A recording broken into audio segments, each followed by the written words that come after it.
Vice Ganda versus BP Sara.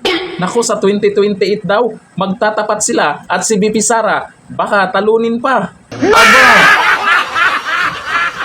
Oh, eto, ang sabi, seryosong naniniwala ang kilalang filmmaker na si Love Diaz na mahalaga ang papel ng pop culture sa darating na halalan sa 2028. At posibleng si Vice Ganda ang maging pinakamakapangyarihang puwersa laban sa tinatawag niyang Duterte Wall. Okay lang ba to? Alam ko kung anong dahilan kaya nagyayaw-yaw to. Tuloy muna natin to.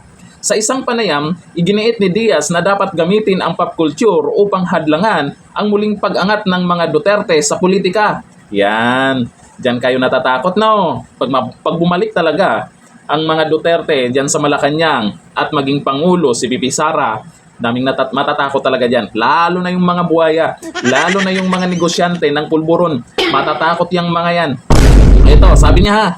Darating na ang bangungot. 2 taon na lang kaya kailangan nating kumilos. Gamitin natin ang pop culture. Let's use pop culture to destroy that. Sino bang pinaka-icon sa pop culture ngayon?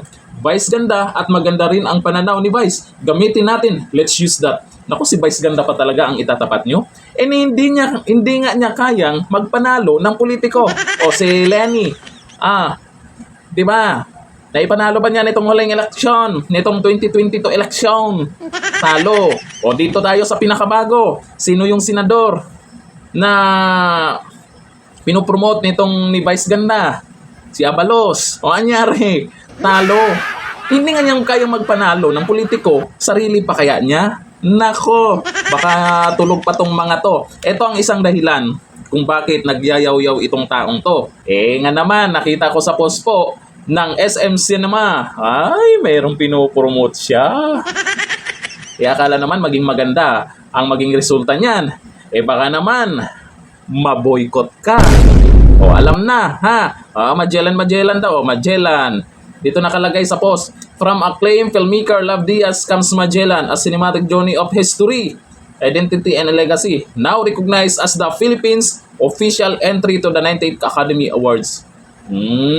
Para naman pag-usapan din siya. Yan ang nakikita kong dahilan na, di ko lang alam. Kasi kung yung sinasabing BP Sara versus Vice Ganda, nako, malabo pa sa sabaw ng pusit yan. Ayon dito kay Arnold Reyes, comedy director ba yan? Hindi. Baka lutang lang. Sabi ni Edmundo Maglenti, ano title? Kailan shooting? Sabi ni Bongbong CBN, direct, adik ka ba? Naku, grabe naman kayo. Sa bagay, tanong lang naman yan. Tanong lang ni Bongbong CBN, direct, adik ka ba? Tanong lang naman niya yan. Sabi ni Dudes Gumanid, in your dreams, filmmaker ka kasi, kaya puro ka imagination.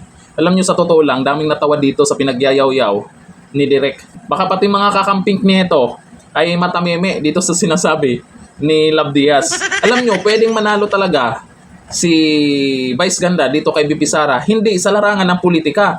Siguro, pwedeng matalo ito si BP Sara sa pagiging pinakabastos sa Pilipinas. O, pwede yan. Panalong-panalo si Vice Ganda dyan. Pinakamakpanglait sa Pilipinas. O, pwedeng-pwede yan.